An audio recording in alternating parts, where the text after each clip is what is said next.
Selamat hari Minggu, jemaat yang dikasihi Tuhan. Saya mengundang sidang jemaat untuk bangkit berdiri. Kita akan memulai ibadah kita pada hari Minggu ini. Silakan mengambil saat teduh jenak. Arahkanlah hati jemaat kepada Tuhan dan beribadahlah kepadanya dengan sikap penyembahan. Saya persilakan singer untuk menaikkan pujian pendek dari PPR nomor 194, Tuhan berada di tahtanya.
Kami berkumpul dan berhimpun Tuhan, karena kami meyakini bahwa pertolongan kami adalah dalam Tuhan yang menjadikan langit dan bumi, yang tetap setia untuk selama-lamanya dan tidak meninggalkan perbuatan tangannya. Amin. Ibadah di pos pembinaan iman Aletheia GKT Jemaat Nazaret pada hari Minggu ini dimulai dalam nama Allah Bapa, Allah Anak, dan Allah Roh Kudus. Kasih karunia dan damai sejahtera dari Allah Bapa kita dan dari Tuhan Yesus Kristus menyertai jemaat sekalian. Amin. Saya persilakan jemaat untuk duduk kembali. Mari jemaat yang dikasihi Tuhan, kita akan menaikkan pujian untuk mengawali ibadah kita pada hari Minggu ini dari PPR nomor 4, Pujilah Allah. Mari kita resapi dengan sungguh kata-katanya, karena pujian ini menunjukkan siapa Allah yang pantas kita sembah. Dia adalah Allah Tritunggal, Allah yang kita kenal dalam Allah Bapa, Allah Anak, dan Allah Roh Kudus. Mari kita naikkan pujian dari PPR nomor 4, Pujilah Allah.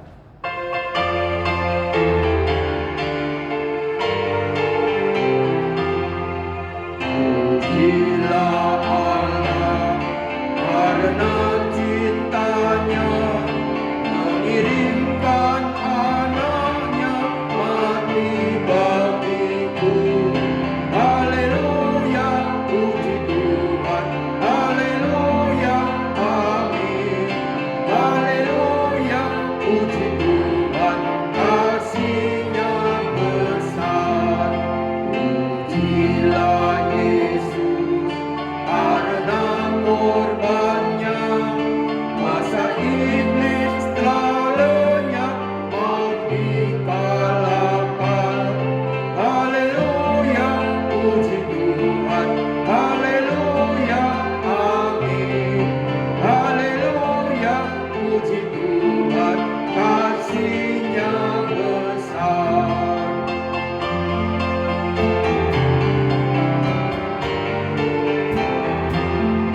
Puji Roh Kudus karena anugerah-Nya menerangi hatiku dan kebanggaanku.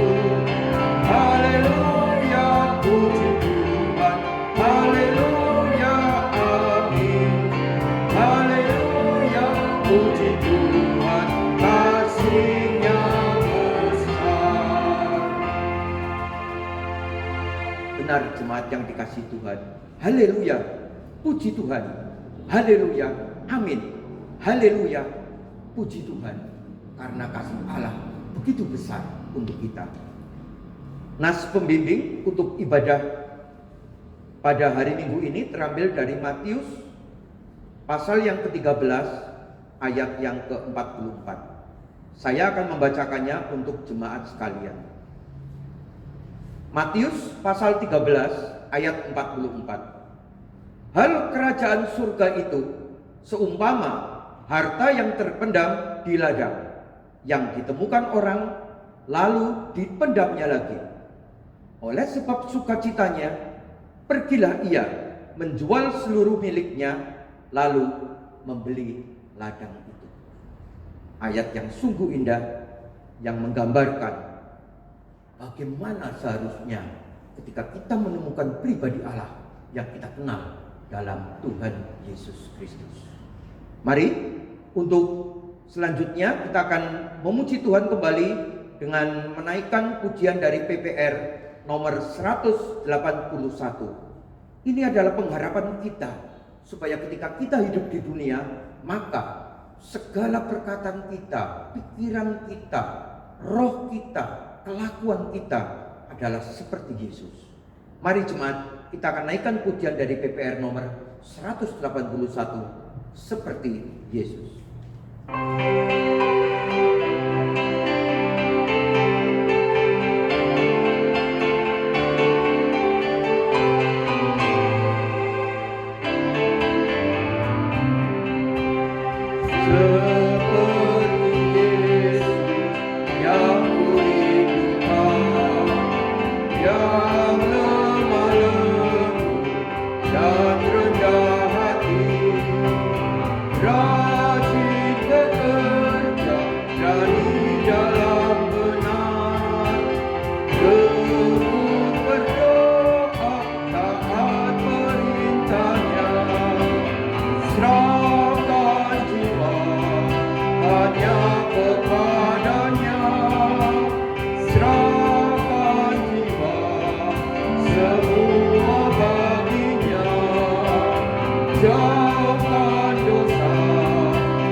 Tuhan, sucikan jiwaku selalu.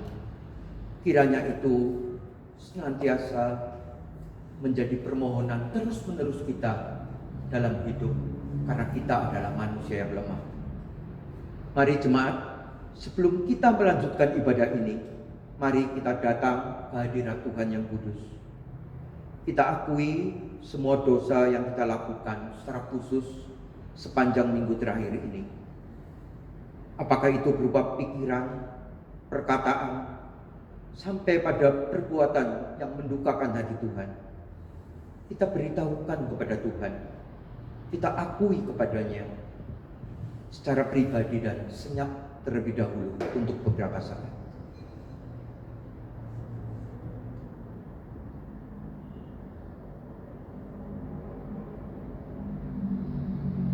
Tuhan, Allah Bapa yang Maha Kasih, Allah yang kami kenal dalam nama Kristus Yesus. Kembali pada hari ini kami datang kepada Engkau Tuhan. Kami malu Tuhan, kalau kami harus mengakui bahwa kami adalah manusia yang lemah. Tapi kenyataannya memanglah demikian Tuhan, bahwa diri kami mudah sekali jatuh ke dalam dosa. Bahkan tidak jarang dosa yang sama yang pada saat sebelumnya pernah kami akui, pernah kami tekadkan untuk tidak kami ulangi lagi. Kenyataannya kami tergelincir pada hal yang sama. Tuhan, oleh karena itu Tuhan, apa yang dapat kami lakukan selain kami memberitahukan kepada Engkau secara pribadi dan senyap tadi? Kami semua yang pagi ini berkumpul dalam waktu yang sama, walaupun di rumah masing-masing. Tapi kami tahu Tuhan, bahwa Engkau adalah Allah yang tidak terbatas waktu dan tidak terbatas tempat. Engkau ada dimanapun Tuhan, ketika kami bersama beribadah pada hari ini. Maka kami percaya bahwa Roh Kudus-Mu juga mendengar segala ratapan keluh kesah kami, pengakuan kami tadi Tuhan. Dan kami percaya menurut firman-Mu bahwa ketika kami mengakui segala sesuatunya dengan jujur, maka Engkau adalah setia dan adil. Kami percaya bahwa Engkau telah mengampuni segala dosa-dosa kami Tuhan.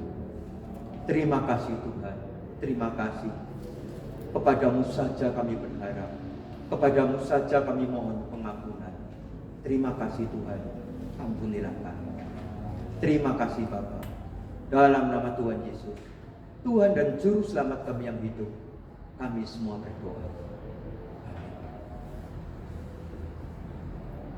Berita pengampunan yang sampai hari ini masih diberikan kepada kita terambil dari Kisah Para Rasul pasal 26 ayat yang ke-18.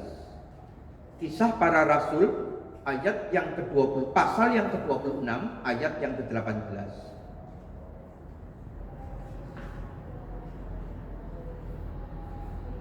Untuk membuka mata mereka, supaya mereka berbalik dari kegelapan kepada terang, dan dari kuasa iblis kepada Allah, supaya mereka oleh iman mereka kepadaku memperoleh pengampunan dosa dan mendapat bagian dalam apa yang ditentukan untuk orang-orang yang dikuduskan. Puji Tuhan, petunjuk hidup yang sungguh berharga hari Minggu ini masih diberikan Tuhan kepada kita. Petunjuk hidup baru ini terambil dari Mazmur pasal yang ke-97 ayat yang ke-12. Saya akan membacakan ayatnya dan jemaat dapat melanjutkan dengan mengaminkannya. Mazmur 97 ayat yang ke-12. Bersukacitalah karena Tuhan, hai orang-orang benar, dan nyanyikanlah syukur bagi namanya yang kudus. Silakan Bapak Ibu sekalian duduk. Mari Bapak Ibu yang dikasihi Tuhan, kita akan melanjutkan ibadah kita pada hari Minggu ini dengan menaikkan pujian ke tempat yang tertinggi dari PPR nomor 145. Ke tempat yang tertinggi dari PPR nomor 145.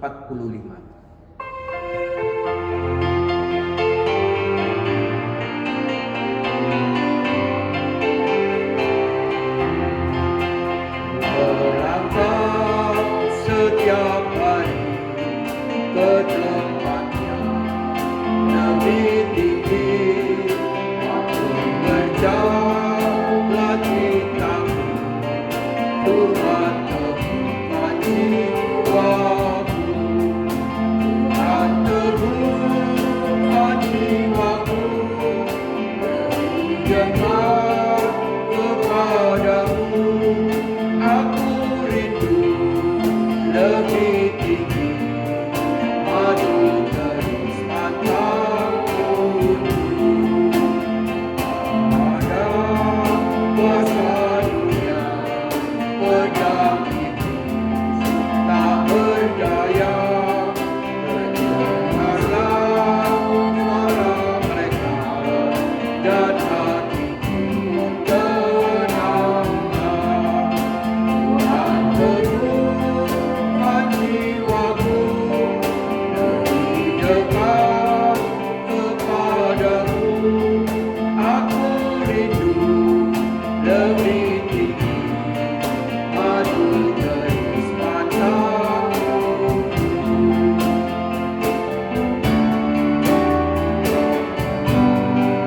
Yang tertinggi kulihat cahaya suci, Tuhan pimpinlah jiwamu ke tempat yang tinggi itu. Tuhan teguhkan jiwamu, lebih dekat kepadamu, aku rindu lebih tinggi, maju terus pantang mundur.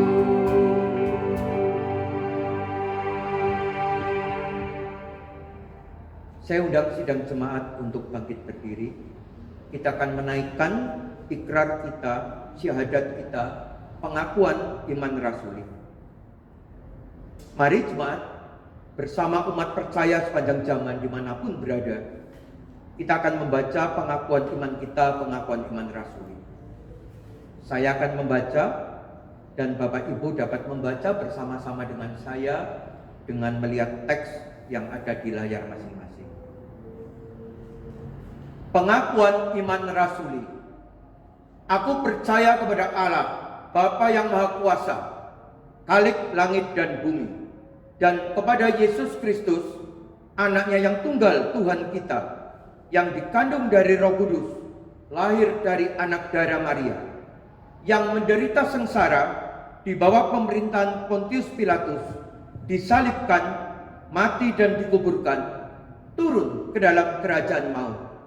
Pada hari yang ketiga, bangkit pula dari antara orang mati, naik ke surga, duduk di sebelah kanan Allah, Bapa yang Maha Kuasa, dan dari sana ia akan datang untuk menghakimi orang yang hidup dan yang mati.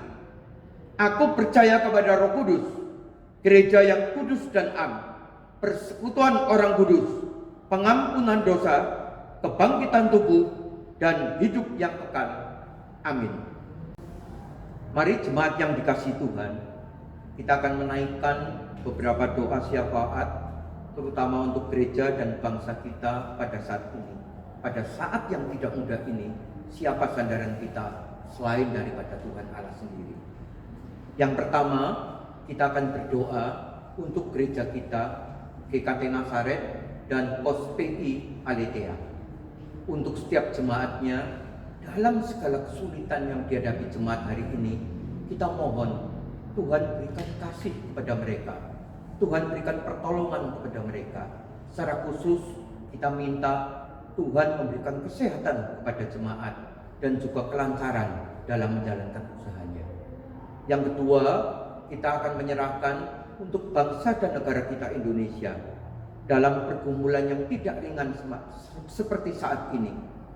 Kita menunggu-nunggu tentang vaksin untuk penangkal COVID-19 yang akan diberikan dalam waktu dekat oleh pemerintah.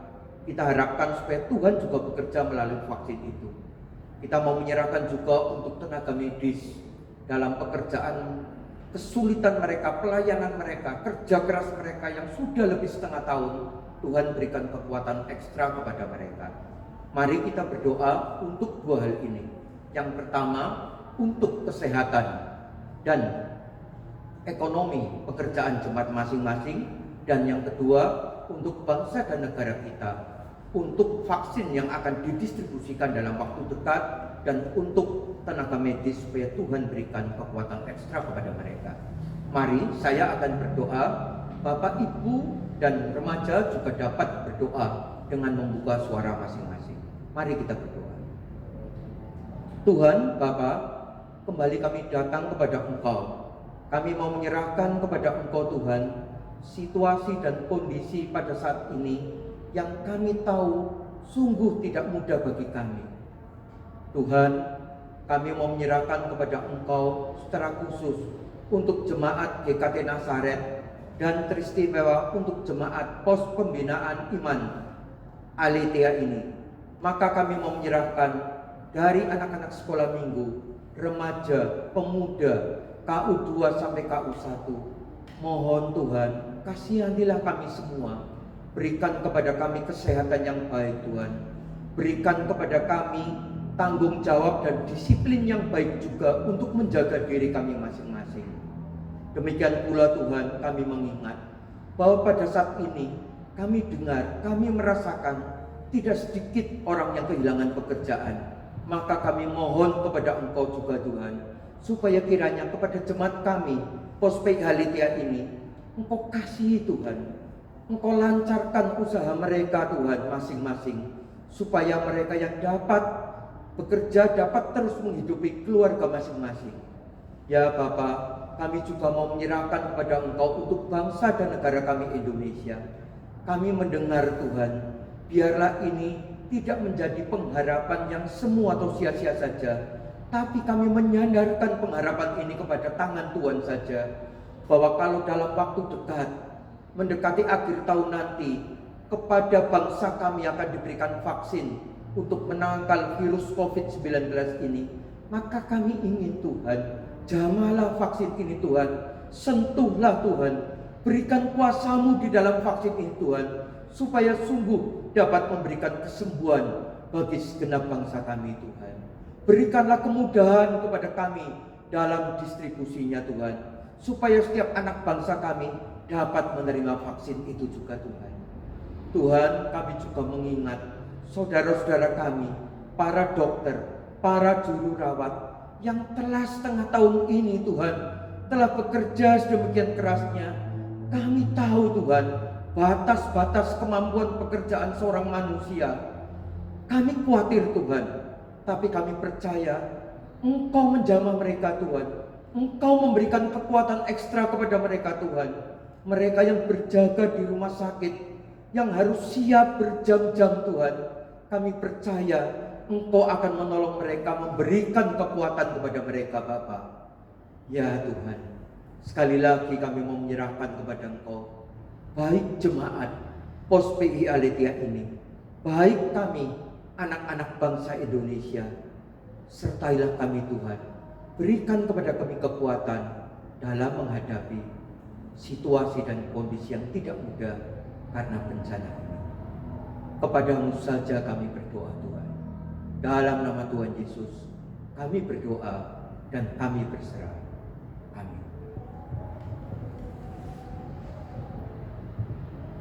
Mari untuk mempersiapkan hati kita dalam mendengarkan firman Tuhan yang akan disampaikan oleh hamba-Nya, kita akan naikkan pujian dari PPR nomor 164, Janganlah Engkau Lalui. Jangan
Firman Tuhan dengan tema mengikut Yesus adalah keuntungan, yang adalah eksposisi dari Matius 13 ayat 44 sampai 46, pada hari Minggu ini akan disampaikan oleh hambanya. Saya persilahkan.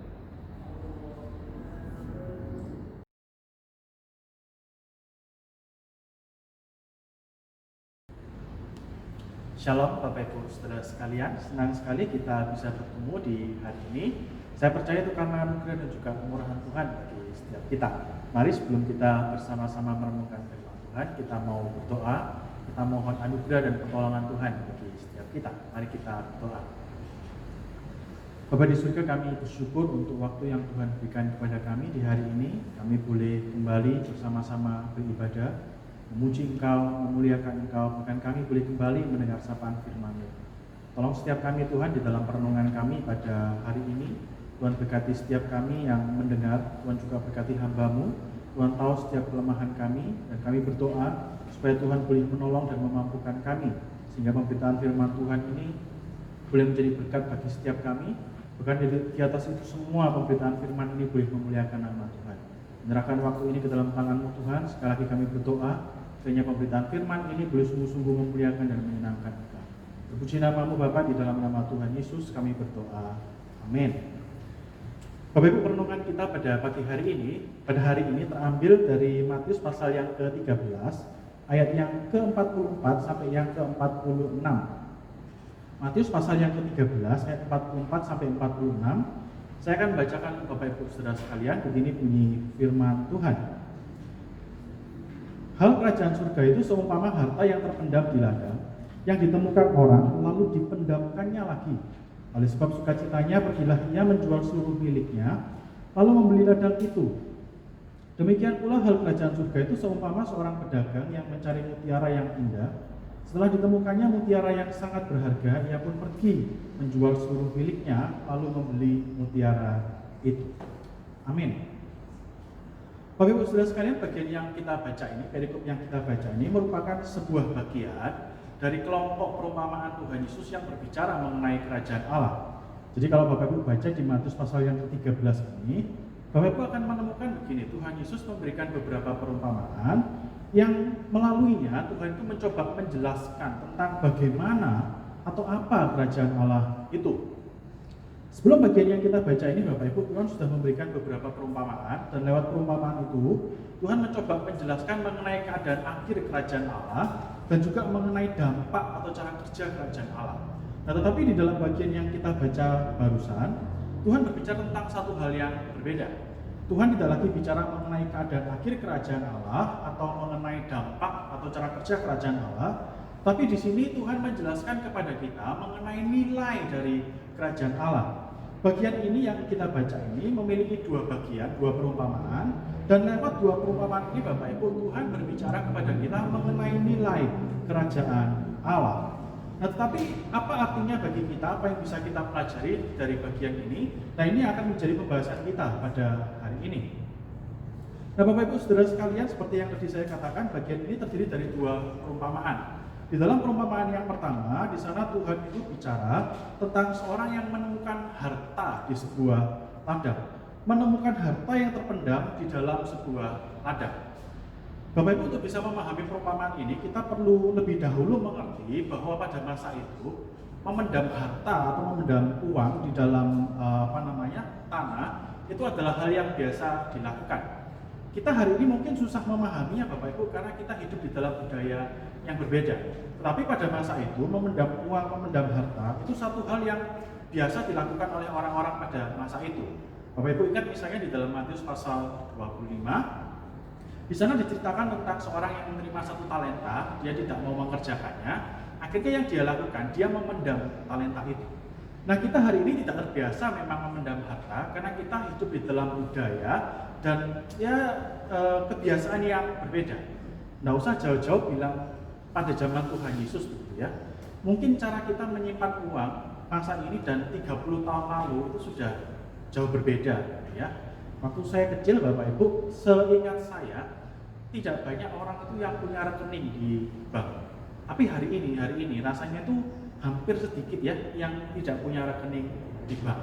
Nah, hari ini orang itu kalau mau pergi kemana-mana, mereka mau pakai uang, biasanya mereka suka pakai uang elektronik, ya kan? Sekarang ini orang pakai elektronik bisa dalam bentuk kartu atau bisa dalam bentuk aplikasi di handphone gitu ya. Kalau misalnya mereka bawa uang cash pun biasanya ditaruh di dompet, dompetnya dipegang atau dimasukkan tas, terus tasnya itu dibawa gitu ya. Tapi waktu saya kecil Bapak Ibu, khususnya para ibu-ibu, itu kalau mau membawa uang cash, itu tempatnya khusus gitu ya. Waktu saya kecil Bapak Ibu, biasanya ibu-ibu kalau bawa uang, itu uangnya dilipat, ditaruh di dalam saku tangan, terus maaf ya, biasanya uangnya itu disimpan di sini, di belahan dadanya gitu ya. Kenapa? Karena memang itu tempat yang paling aman. Nah, kita hari ini mungkin tidak banyak yang melakukan seperti itu, menyimpan uang di tempat-tempat rahasia. Enggak, kita bawa uang seperti biasa. Tetapi budaya yang berbeda membuat kita susah memahami, tidak bisa memahami kebiasaan yang berbeda. Nah, intinya begini, pada masa itu Bapak Ibu, memendam harta itu merupakan hal yang biasa dilakukan. Nah, kenapa kok biasa dilakukan Bapak Ibu? Karena begini, pada masa itu Bapak Ibu yang namanya perampokan, pemerasan, kemudian penyerangan, itu hal yang biasa dialami gitu ya. Jadi misalnya Anda hidup pada masa itu nih, Anda tinggal di sebuah desa atau di sebuah kota. Nah, pengalaman misalnya didatangi oleh perampok, kemudian dirampok, atau kemudian Anda diserang oleh tentara dari kerajaan sebelah, Anda dihabiskan hartanya, atau mungkin Anda didatangi oleh tentara kerajaan Anda, tapi kemudian Anda diperas. Nah, pengalaman-pengalaman itu adalah hal yang biasa terjadi pada masa itu. Nah, makanya orang-orang pada masa itu biasanya mereka menyembunyikan hartanya. Mereka akan menyembunyikan supaya mereka tidak terlihat punya harta yang banyak. Nah, problemnya pada masa itu Bapak Ibu belum ada bank seperti hari ini, sehingga mereka tidak bisa menyimpan hartanya di dalam bank. Nah, karena tidak ada bank, maka satu-satunya tempat yang paling aman untuk menyimpan harta mereka ya dipendam di dalam tanah. Problemnya begini Bapak Ibu, ini yang menarik gitu ya. Orang-orang yang memendam harta itu biasanya harta-harta yang mereka pendam itu akhirnya jadi terlupakan atau terabaikan. Alasannya bisa macam-macam, bisa begini nih. Orang yang memendam harta itu akhirnya terbunuh. Jadi misalnya dia tuh diserang sama perampok, terus perampoknya tuh marah. Ini orang kok miskin ya, ternyata tidak punya harta. Saya tidak bisa dapat harta, saya malah bantuin dia cari uangnya, misalnya seperti itu. Karena marah perampoknya, akhirnya orang ini dibunuh.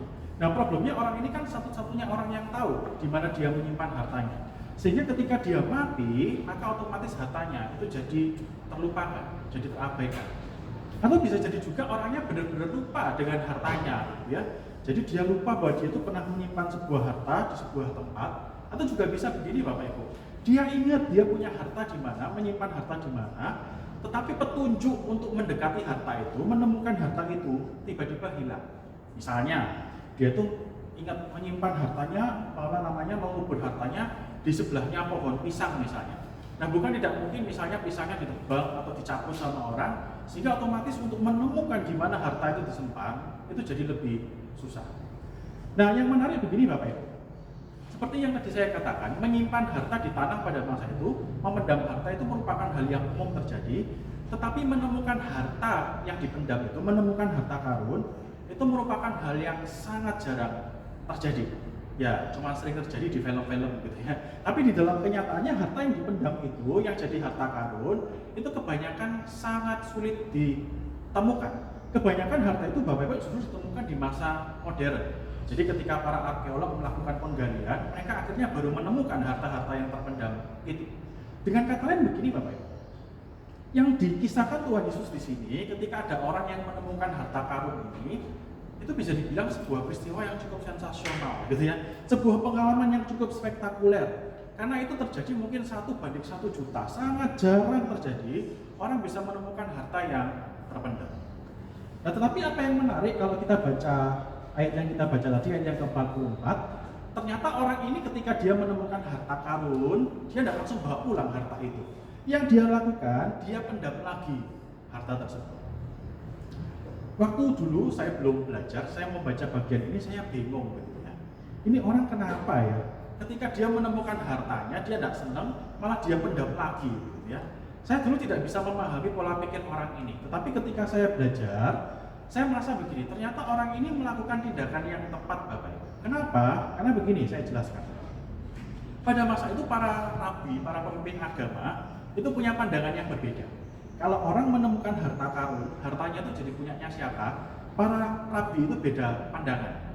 Ada rabi yang bilang begini, kalau misalnya orang menemukan harta karun di sebuah ladang, maka harta itu menjadi milik dari pemilik ladang tersebut. Nah, kalau aturan ini dipakai, dia akan menemukan harta di sebuah ladang yang bukan miliknya, otomatis ketika dia ambil, dia tidak berhak untuk harta tersebut.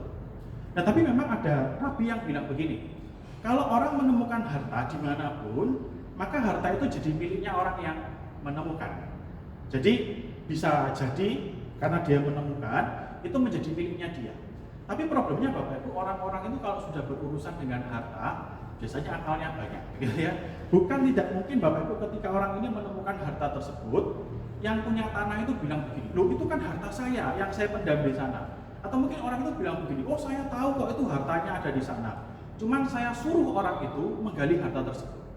Nah, yang manapun Bapak Ibu pandangannya para rabi ini, sejujurnya orang ini punya kemungkinan kecil untuk memiliki harta tersebut. Satu-satunya cara supaya dia itu punya harta karun tersebut, itu dia harus punya ladang tersebut, harus punya tanah tersebut. Dan kalau kita baca itu yang dilakukan oleh orang itu, dia menjual semua miliknya dengan sukacita, dia pergi menjual semua yang dia miliki untuk membeli ladang tersebut.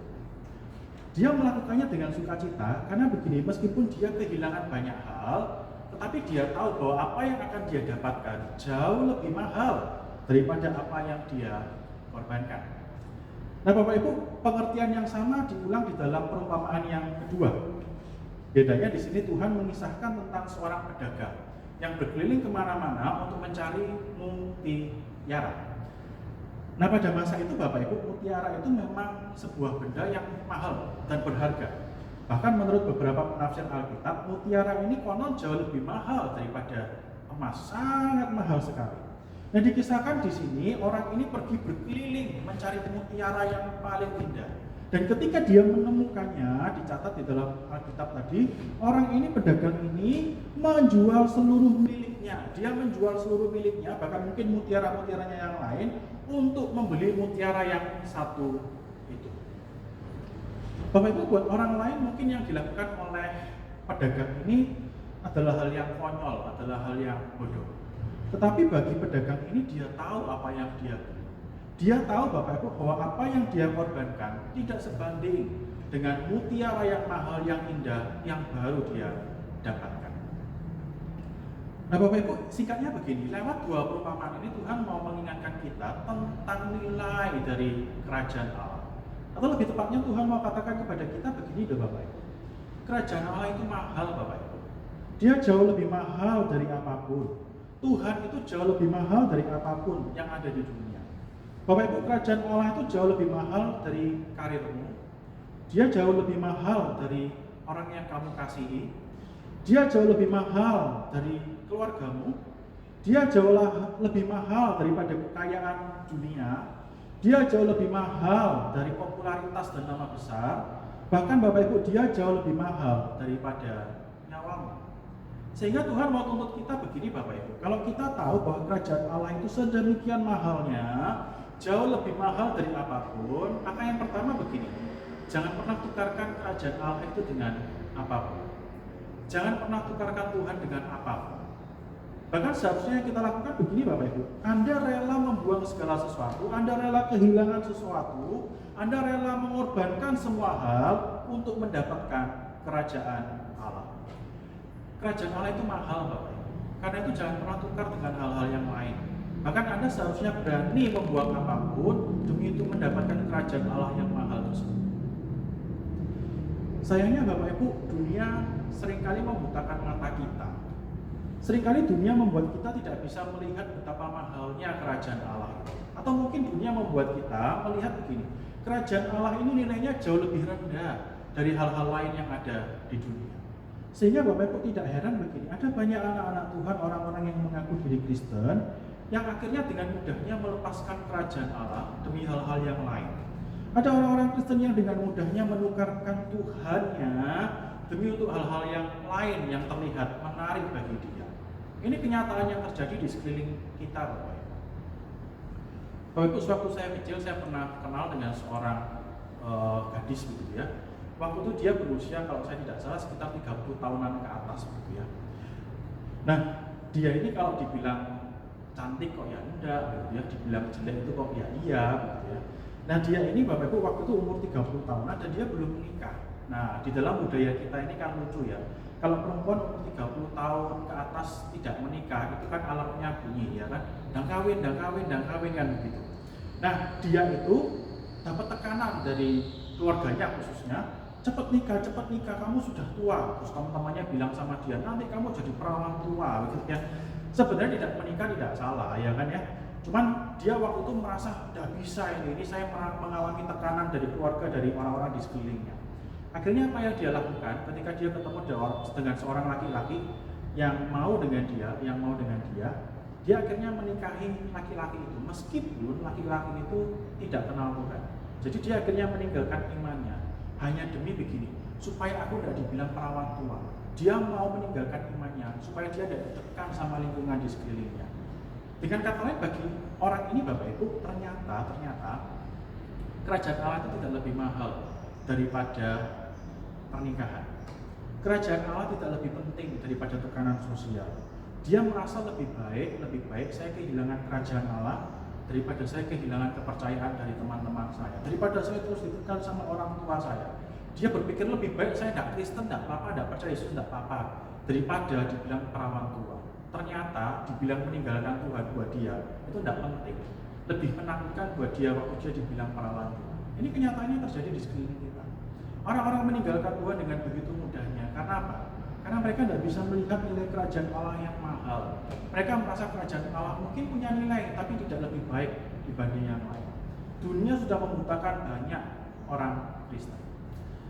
Waktu saya kecil Bapak Ibu, ada seorang jemaat di gereja tempat papi saya melayani. Papi saya almarhum itu seorang pendeta. Ada seorang jemaat yang waktu itu menampilkan dirinya menurut saya itu cukup rohani gitu ya.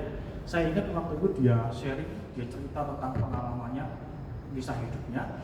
Terus dia katakan begini, apapun yang terjadi, aku tidak akan meninggalkan Tuhan. Bahkan dia itu menutup dengan 1 Korintus 15, hai maut di mana semangatmu ya. Begitu dia turun semua orang tepuk tangan, wah kesaksiannya luar biasa. Apa yang menyedihkan, beberapa tahun kemudian ternyata dia pindah agama, Bapak Ibu. Dia meninggalkan Tuhan. Alasannya kenapa? Karena masalah ekonomi. Dia ditekan sama orang-orang di sekelilingnya, kamu harus meninggalkan iman, meninggalkan Yesus kalau kamu mau dapat dukungan ekonomi. Kalau kamu terus percaya Yesus, terus ke gereja, maka semua dukungan ekonomi yang diberikan oleh orang-orang di sekelilingnya itu akan diberhentikan. Akhirnya yang dia lakukan, dia meninggalkan iman, dia meninggalkan kerajaan Allah demi masalah ekonomi. Buat dia, Bapak Ibu, lebih baik meninggalkan Tuhan daripada mati kelaparan. Ini yang terjadi di sekeliling kita. Dunia membuat kita tidak bisa melihat betapa mahalnya kerajaan Allah, betapa indahnya Tuhan itu. Sehingga akhirnya kita menukarkannya dengan begitu mudahnya. Kita meninggalkannya dengan gampangnya. Dan ini terjadi sudah lama, Bapak Ibu, sejak masa Tuhan Yesus pun ada orang-orang yang karena daya tarik dunia akhirnya memilih meninggalkan kerajaan Allah. Bapak Ibu ingat di Matius 19, ada orang kaya yang datang sama Tuhan, terus dia tanya begini, Rabi, apa yang harus aku lakukan untuk memperoleh hidup yang kekal? Tuhan bilang, apa yang tertulis di dalam kitab suci, lakukan itu semua.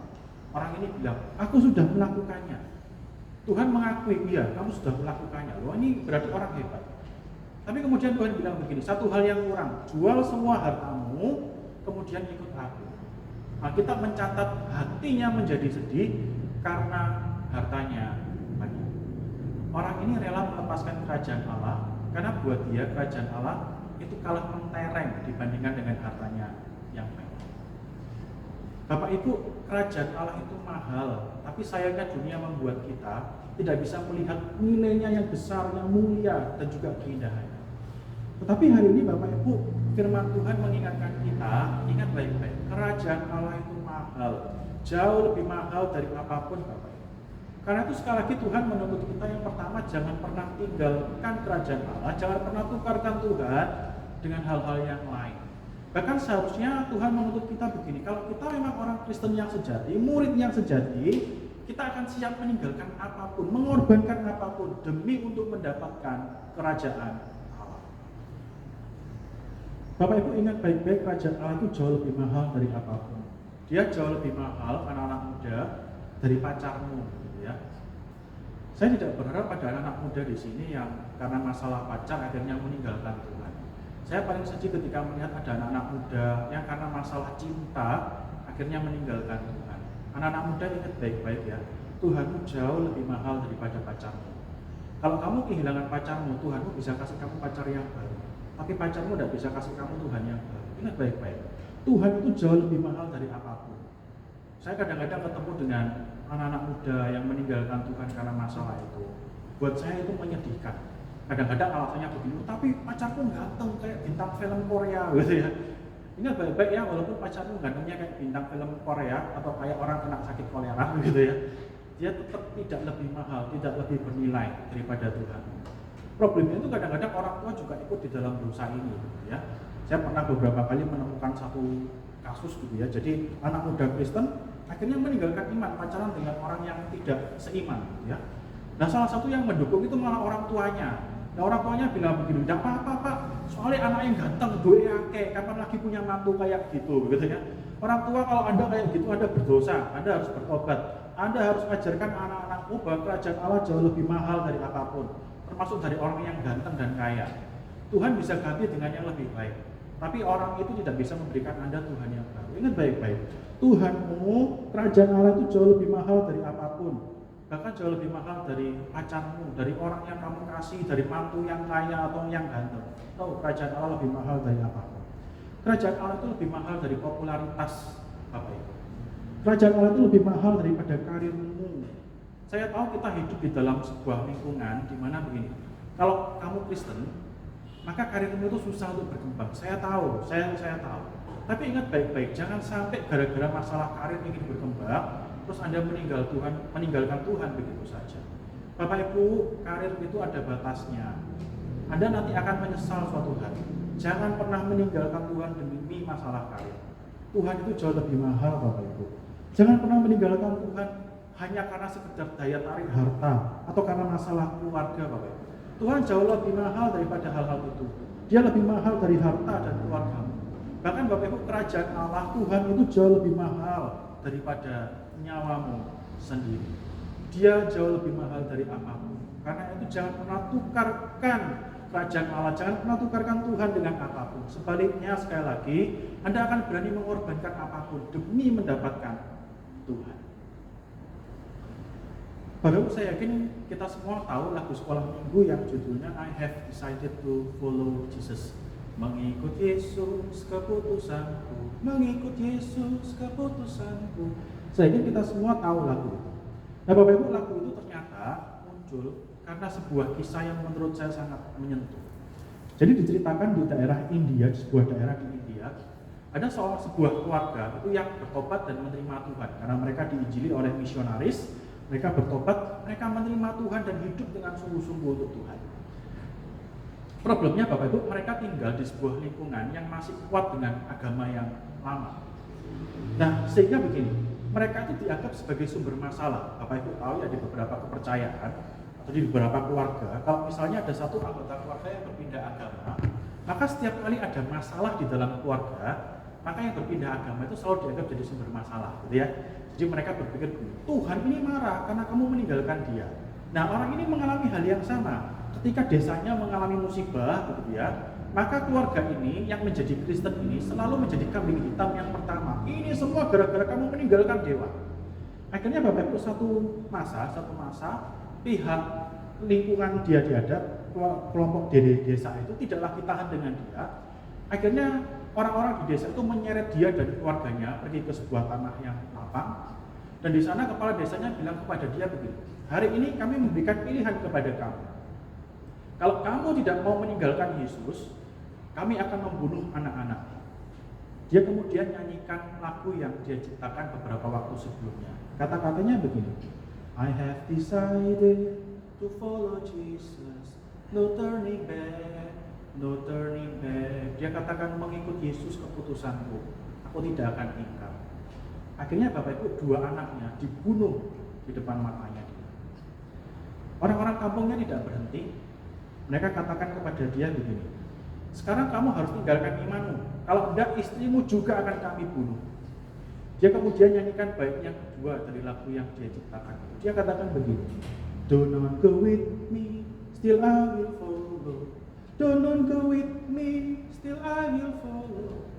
Meski sendiri tetap ku ikut walau sendiri.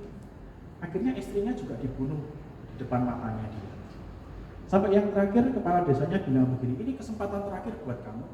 Kalau kamu masih tidak mau meninggalkan Yesus, tidak mau meninggalkan imanmu, kamu yang akan kami bunuh. Dengan yakin dia menyanyikan bait yang ketiga, dia katakan begini, the cross before me, the world behind me. The cross before me, the world behind me. The cross before me, the world behind me. No turning back, no turning back. Akhirnya orang ini mati Bapak Ibu. Yang luar biasa setelah itu banyak orang tersentuh dengan imannya. Bahkan menurut cerita desa di mana dia ada akhirnya menjadi sebuah kampung Kristen. Tapi semua itu dimulai oleh sebuah keluarga dan seseorang yang sadar begini, Tuhannya itu jauh lebih mahal dari apapun. Dia tahu bahwa Tuhannya itu lebih mahal dari apapun. Makanya dia berani korbankan segalanya. Anaknya dibunuh tidak apa-apa, istrinya dibunuh tidak apa-apa, dia mati pun tidak apa-apa. Yang penting dia mendapatkan Yesus. Dia mendapatkan Tuhan yang jauh lebih mahal dari apa. Bapak Ibu, kita mungkin belum perlu yang sampai mati seperti itu. Tapi sekali lagi ingat baik-baik.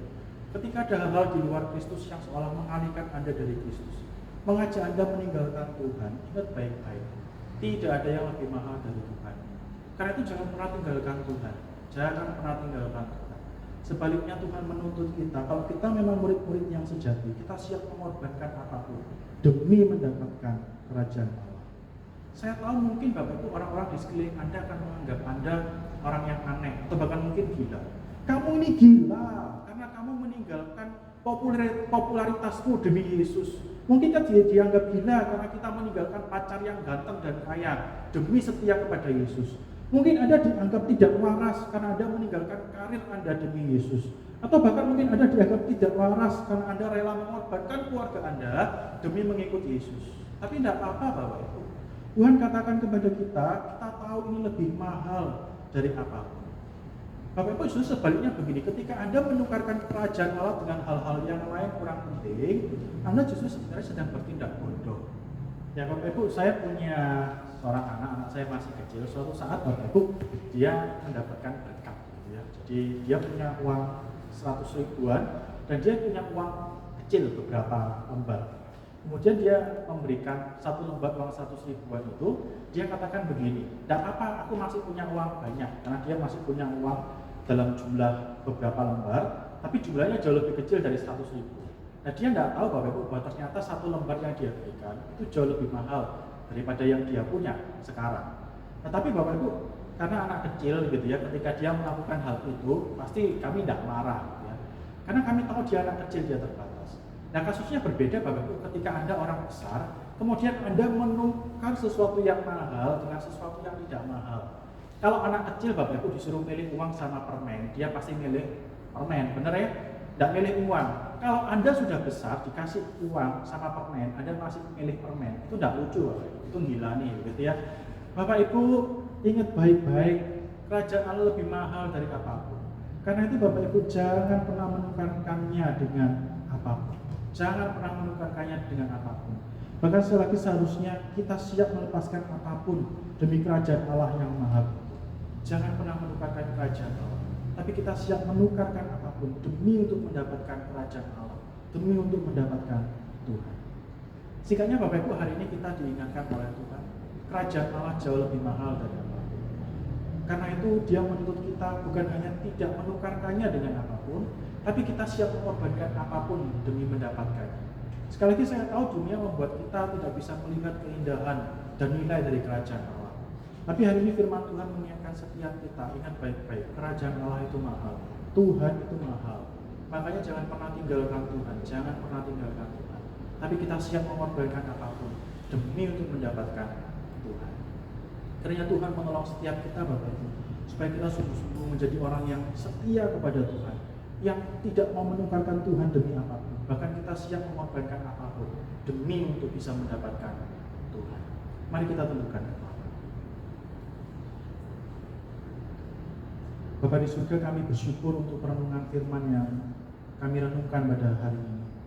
Kami berdoa supaya perenungan ini boleh menolong setiap kami ketika kami mengikuti Engkau.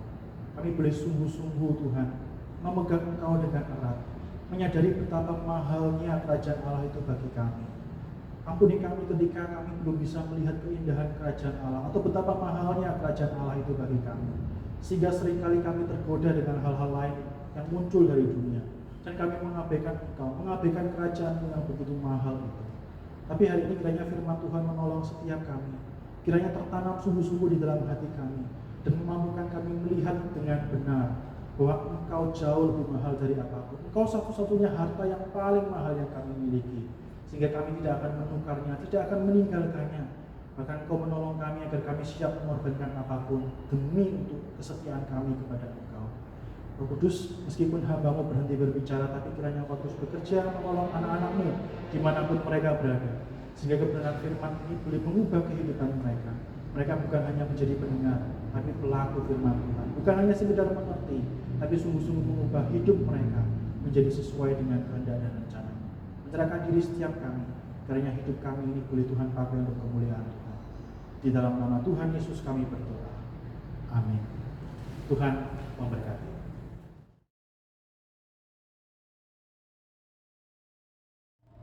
Jemaat, kita mengucap syukur kalau firman Tuhan telah disampaikan oleh hamba-Nya yang setia. Mari kita akan mengambil waktu untuk mempersembahkan yang terbaik untuk Tuhan. Kita akan menaikkan pujian "Ku Mau Serupa Yesus".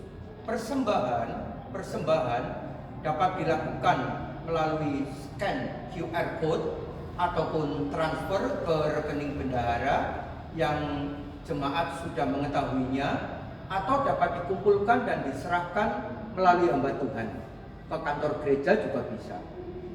Mari kita akan mempersiapkan diri dalam persembahan, dan kita akan naikkan pujian "Ku Mau Serupa Yesus" dari PPR nomor 182.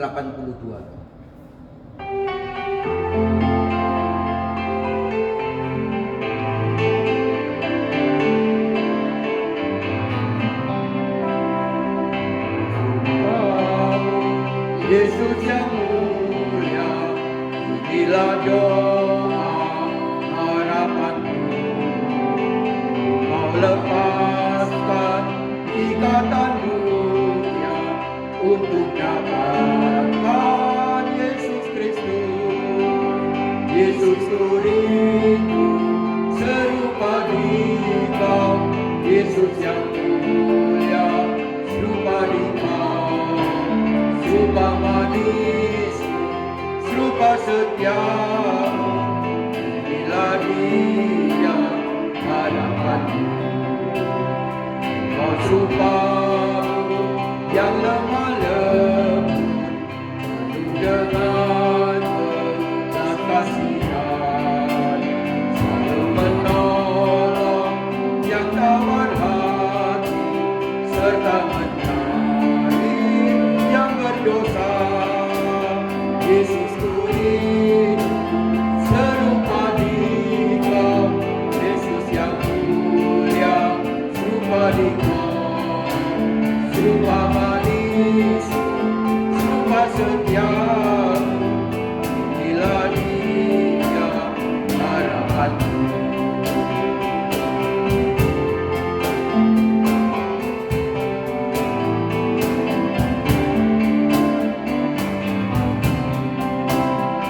Kau sumpamu yang panjang sabar dan rendah hati, tiada cemas, sabar menanggung aniaya siksa untuk selamatkan manusia. Yesus ku rindu serupa Dikau, Yesus yang mulia, serupa Dikau, serupa manis, serupa setiamu, bila Dia hadapanmu. Kita akan berdoa. Tuhan, Engkau lihatlah, dalam keadaan yang tidak baik seperti ini pun, anak-anak-Mu masih memiliki hati untuk mempersembahkan yang terbaik kepada Engkau. Biarlah Tuhan, apa yang dipersembahkan oleh anak-anak-Mu, jemaat Pospei Aletheia ini, menyenangkan hati-Mu Tuhan. Biarlah itu menggambarkan bahwa setiap kami, masing-masing pribadi kami, bertekad untuk mempersembahkan diri sebagai persembahan yang hidup dan kudus di hadapan Tuhan, supaya dalam hidup kami sehari-hari orang melihat kehadiran Kristus melalui kami. Tuhan, kuduskan apa yang telah dikumpulkan oleh anak-anak-Mu ini untuk bait-Mu, untuk gereja-Mu.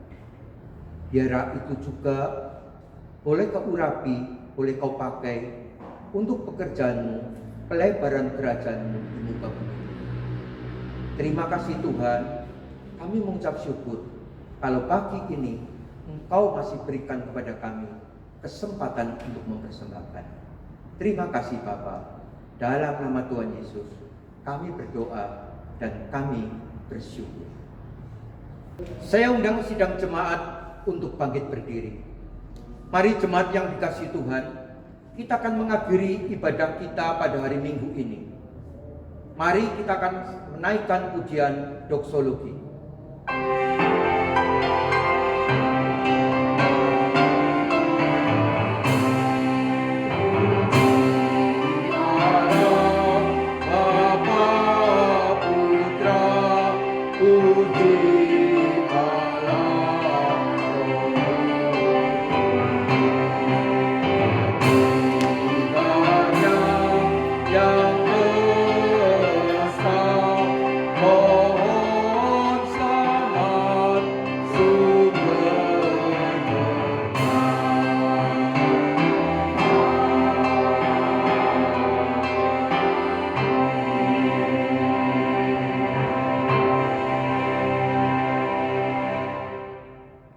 Untuk doa berkat pada hari Minggu ini, saya meminta dengan hormat hambanya berkenan untuk menaikkannya.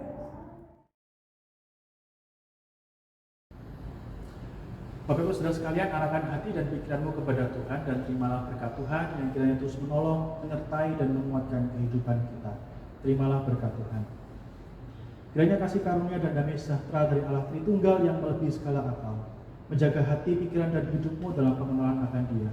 Kiranya berkat-berkat dari Allah Bapa, Allah Putra, dan Allah Roh Kudus terus melimpah di dalam hidupmu dan tinggal bersamamu mulai dari saat ini sampai selama-lamanya.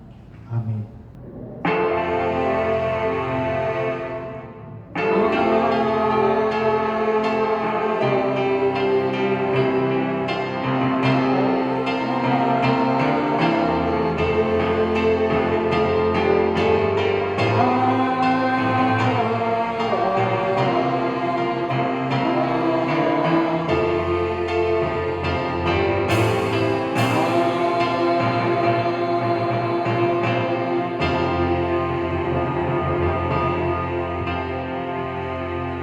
Silakan duduk, jemaat yang dikasihi Tuhan, silakan mengambil saat teduh. Selamat hari Minggu, Tuhan berkati perjalanan hidup jemaat sepanjang minggu ke depan.